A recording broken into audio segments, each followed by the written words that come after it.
আসসালামু আলাইকুম রহমতুল্লাহ।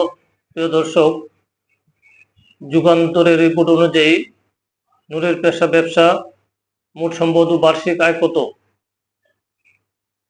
আসন্ন ত্রয়োদশ জাতীয় সংসদ নির্বাচনকে সামনে রেখে নির্বাচন কমিশনের জমা দেওয়া হলফনামায় নিজের পেশা, সম্পদ ও আয়ের বিস্তারিত তথ্য প্রকাশ করেছেন গণ অধিকার পরিষদের সভাপতি ও ডাকসুর সাবেক বিপি নুরুল হক নূর। হলফনামা অনুযায়ী তিনি একজন ব্যবসায়ী। তার মোট সম্পদের পরিমাণ 89,82,841 টাকা এবং বার্ষিক আয় 20,40,048 টাকা। নুরুল হক নূরের নির্বাচনী হলফনামা বিশ্লেষণ করে এসব তথ্য পাওয়া গেছে।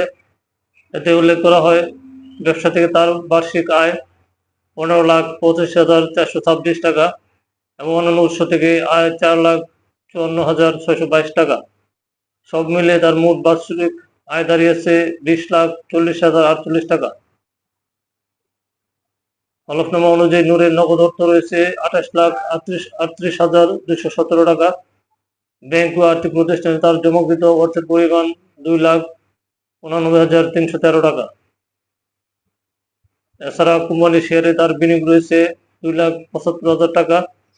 উত্তরাধিকার সূত্রে প্রাপ্ত অন্যান্য আমানতের পরিমাণ দেখানো হয়েছে 55,80,311 টাকা। তবে হলফনামায় তার গহনার কোনো তথ্য উল্লেখ করা হয়নি। স্থাবর সম্পদের বিবরণে বলা হয়েছে, নুরুল হক নূরের নামে 82 ডেসিমেল টিস জমি রয়েছে, যার অর্জনকালীন মূল্য 62,000 টাকা।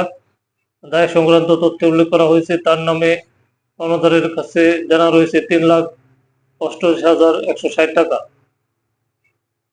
হলফনামায় নুরুল হক নূরের বিরুদ্ধে চলমান মামলা তথ্য উল্লেখ করা হয়েছে। সেখানে বলা হয়, বর্তমানে দেশের বিভিন্ন আদালতে তার বিরুদ্ধে 6টি মামলা বিচারাধীন রয়েছে। এসব মামলার কয়েকটি তদন্তনাধীন এবং কয়েকটিতে তিনি এজাহারভুক্ত ও অভিযুক্ত। এর আগে 8টি মামলা থেকে তিনি অব্যাহতি পেয়েছেন।